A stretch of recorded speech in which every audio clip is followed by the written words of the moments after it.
I'm Gordon. I joined Arup in 2011 and I've worked in the buildings team on a variety of residential and commercial projects, and most of them seem to be within the confines of the M25. So I'm going to go through a few of those today and illustrate where the Tekla structures and Statica have fed into the design workflows. Just to set a little bit of context, so Arup, in our scope in the UK, this varies in regions, but in the UK we tend to be responsible for steel to concrete connections, so cast-in plates, base plates and columns, and we will draw drawn details for special steel to steel connections, but generally we'll provide a schedule, column and beam schedule, which specifies end connection forces for the steel fabricator to design the steel to steel connection, which we will ultimately sign off during the fabrication review. Now, we've found IDEA StatiCa to be a really invaluable and easy to use tool for us to sense check this through the design from stage 2 through to say stage 4 to make sure that what we are proposing will be buildable, it's feasible. But we always also have to be mindful that this is a non-linear plastic solver, so there's a risk that if we push the utilisation too hard that the fabricators might not be able to match it if they're not using Statica. So I'll discuss two project examples. The main focus will be on, and both of them are within the cluster in the City of London. The main focus will be on 10 Fenchurch Avenue, which is a new commercial building in the City of London, which I've spent the last 4 years working on. And then if we have time, I'll discuss 68 Bishopsgate, which is a new 50-storey skyscraper, which is currently at the advanced stages of design in the city as well. So 10 Fenchurch Avenue is a 15-storey commercial building in the city. It has 4-storey deep basement on a piled raft. It has retail at ground floor, office for the majority of the building, and a restaurant at the 14th floor and a public roof garden at the top. It's a steel frame superstructure, generally on a 15 by 9 metre grid, and the beams are typically 585mm deep. Demolition started in 2014, piling July 2015. We topped out September last year, and practical completion was achieved at the start of this year, and we're hoping that it will be opened and fully occupied by the end of the year. So a little bit of history. When prior to demolition, there were 6 existing buildings on the site. One of the quirks was that the NatWest Bank in the southeast corner, we couldn't demolish that building until we had built them a new branch on the site. So we had to demolish around it, and you can see just through some of those screenshots the demolition sequence. There was a whole load of issues with, I was the contract administrator for the demolition. There was a whole load of issues with asbestos, party wall agreements and archaeology, which would be a full talk in its own right, so I'll not dwell too much on that. But you can see the condition of the site in the bottom of the screen there when we handed it over to start piling in the NatWest Bank building on its own. So that we had to design and construct what was called advanced works using top-down construction. So we built them the NatWest Bank, a new fully watertight, weatherproof branch which they fit out and moved into, and at the same time we were excavating down to the new B4 raft level. So once we could decant into the new demise, we started demolishing the existing NatWest Bank building, and the 2 cores were slip formed. You can see just a few snippets there taken from the webcam of the project through different stages of construction. So we demolished the existing NatWest while the steel frame was built around it, and then that only had a single-storey basement, so that was able to quickly catch up with the rest of the steel frame. And then the bottom image just shows it fully clad with the roof garden under construction. The full structure was modelled in 3D using Tekla structures. We were able to phase the model so that we could have the advanced works as a completely separate phase, and we issued construction information for that ahead of the rest of the structure. And also this phasing technique allowed us to liaise with the steel fabricator Hayes to plan the temporary works and erection sequence of the main steel frame.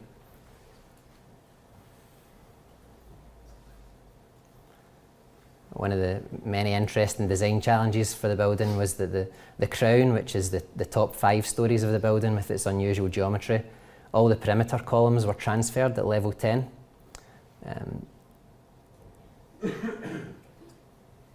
And to make things a little bit more complicated, those columns, the perimeter columns for the crown, were raking at different angles between floors and different angles relative to one another. Typically, the columns on the north side raked inwards as it went up, and the columns on the south side raked out, which created a net horizontal force we had to design the diaphragm and the steelwork to resist, and net overturning that the core stability system had to resist as well. During the Stage E in the construction review with Hayers, we discovered that one of the transfer beams exceeded the lifting weight of the SRM's tower crane. It was 13.2 tonnes. We wanted to, so obviously putting a splice in a transfer beam with high shear and high moment is always quite difficult, and we were quite constricted by the available structural zone to us before we started projecting into the services and ceiling zone, which would have been an issue we would have to agree with the client. So the idea was that we would maximise the tower crane's lifting weight to create as big a piece as possible, and then we would have a shorter stub towards the end of the beam, which we would connect up using an end plate style splice. We had a full analysis model of the structure modelled in GSA, and we were able to extract the forces and moments at the new splice location and give that to Hayers to design the steel connection. The connections were designed using master series, and when we received the first revision of the calcs, we were slightly concerned that the connection didn't account for the close proximity to the 2 openings for services in the beam web. And this is when my first experience of using Statica. So I carried out a little sensitivity study of my own where we modelled the splice as per the master series arrangement, and then we added in the web openings to see what effect that had, and it was quite significant, the presence of the web openings, and it confirmed my concerns. So the presence of the web openings meant the central bolt rows weren't mobilised the same. Was concentrating the tensile forces in the bottom bolt row, which actually made the difference of going from, say, 95% utilised to over 100% utilised. And we also found that the web from the weld from the web to the plate was also failing. So I communicated this to Hayers, and we worked together to come to Hayers at the time weren't modelling an IDEA StatiCa, but we agreed a solution going forward. The weld size from the web to the plate was increased. They increased the size of the bolts, and it's quite difficult to make out from this image, but hopefully there was a single-sided web plate which we welded on to stiffen it as well. So that was one application. I mentioned earlier that the project's going to have a public roof garden when it's open, and one of the main architectural features for this will be 2 steel pergola structures, galvanised steel, which will support wisteria, which will cascade over the garden for the 3 weeks a year that it actually blooms. So yeah, these are the initial concepts and renders from the architect. We were responsible for the detailed design of the pergola structure, and we had to come up with a concept design for the connections. So the pergola comprised of, generally it was 3 raking columns which came vertical in the last metre or so. So 3 columns per shared base plate. There were certain cases around the perimeter where there was 2 columns.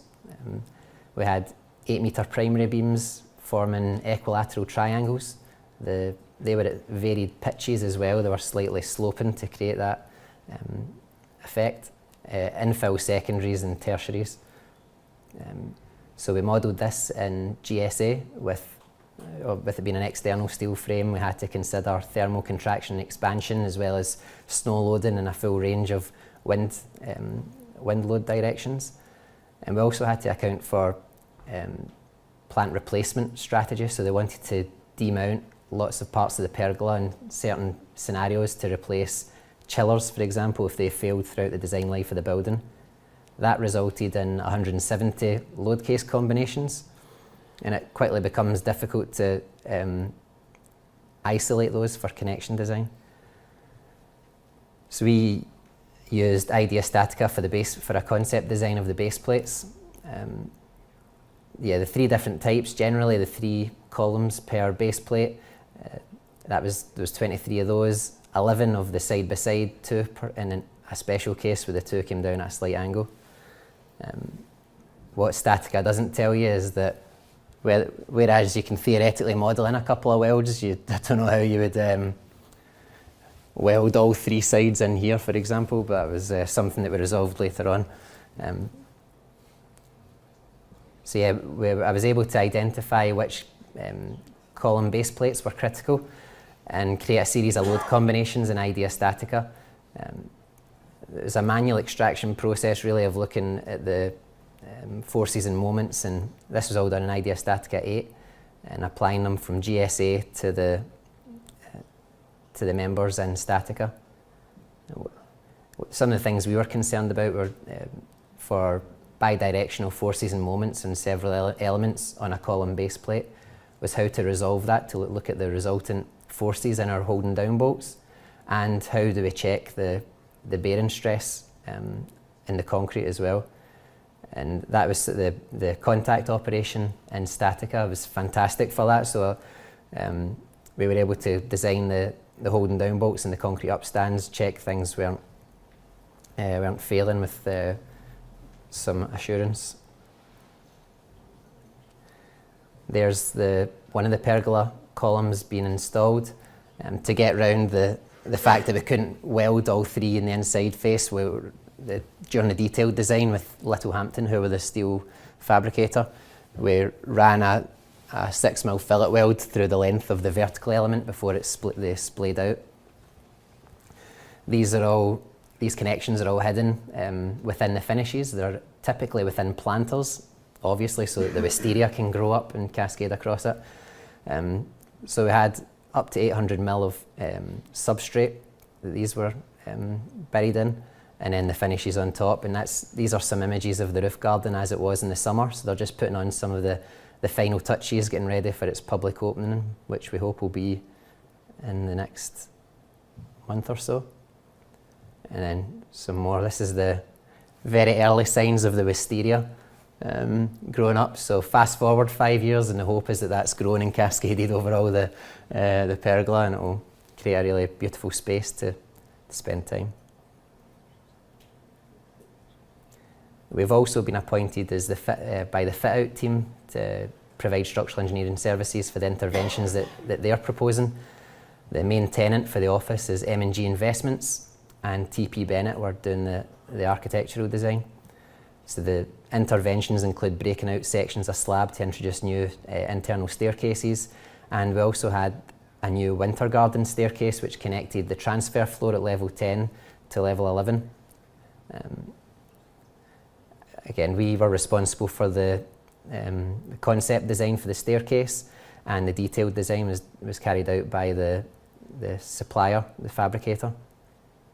And when their calculations came through, we were slightly concerned that there was a very strong statement about the performance of the stair only being guaranteed by a minimum stiffness requirement of the supporting structure of 20,000 kilonewtons per metre, which struck us as being quite a high rotational stiffness that we would need to satisfy.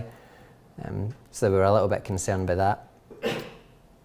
Not necessarily at level 10 where we had the big transfer structure, so with an 1130mm deep steel beam.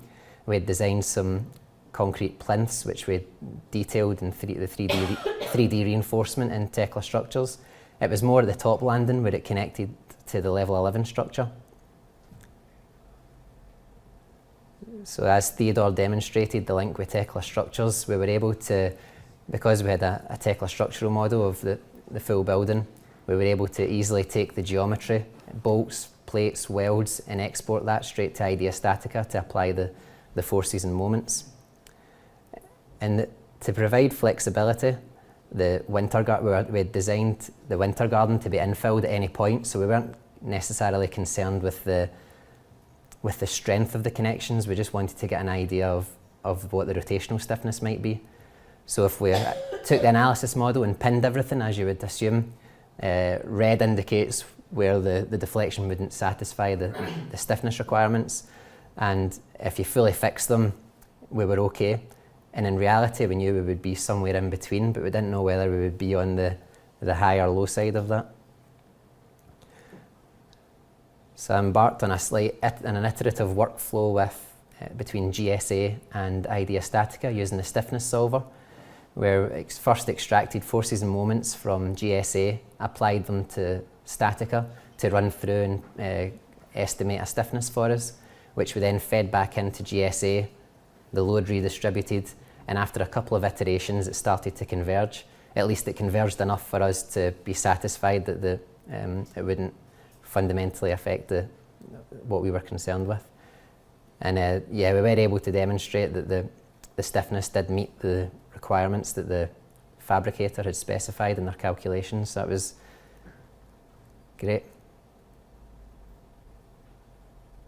The second project, 68 Bishopsgate, is a new 50-storey development in the City of London, just adjacent to the cheese grater. Clients Mitsubishi Estate, Stanhope, the architects Wilkinson Eyre and Arup were providing full SMEP services. So this is still in the kind of detailed design stage, and have started demolishing the existing buildings. And I was trying to take some of the pain points and things that we'd learned from Fenchurch and apply them to 68 Bishopsgate to improve workflows and make things more efficient. Unfortunately for the Tekla guys, this was actually modelled in Revit, so it didn't have that same export workflow wasn't applied. But we generally, the geometry was modelled in Revit and exported to GSA, where we had full suite of wind tunnel results, whole staged analyses to account for axial Shortman effects, which essentially created a beast of an analysis model for us to try and post-process. But having that Tekla structures bias from a previous project, modelled a few of the key connections in Tekla structures, rather than going straight to IDEA StatiCa, because I just felt that, as was mentioned earlier, geometry in Tekla structures is a bit easier to model than it is in Statica. The idea is that they want to have the flexibility to leave out ceilings, so all steelwork and services will be exposed, which puts a lot of emphasis on the aesthetic of the connections. The architect didn't necessarily want to see lots of bolts or projecting plates or haunches. So this connection that you see here is at the transition where columns are vertical above and the rake below. Using the Tekla structures Statica workflow, which we've seen today, we were able to select all the members and plates, bolts, and export that directly to Statica. And interestingly, as Theodore said, we found that having some of the beams when they came in to Statica, they were millimetres apart from the connection plate. And when you ran it through initially in Statica, we found that there was a hinge, or it wasn't solving, it was failing. And it wasn't until you inspected it really closely that it turned out the auto component created by Tekla actually meant that there wasn't quite enough tolerance for the contact. So that was something we had to adjust manually. And then there were some connections that my colleagues have modelled, some of them are in the audience today, which didn't use the Tekla structures link. They modelled them all the geometry entirely in Statica.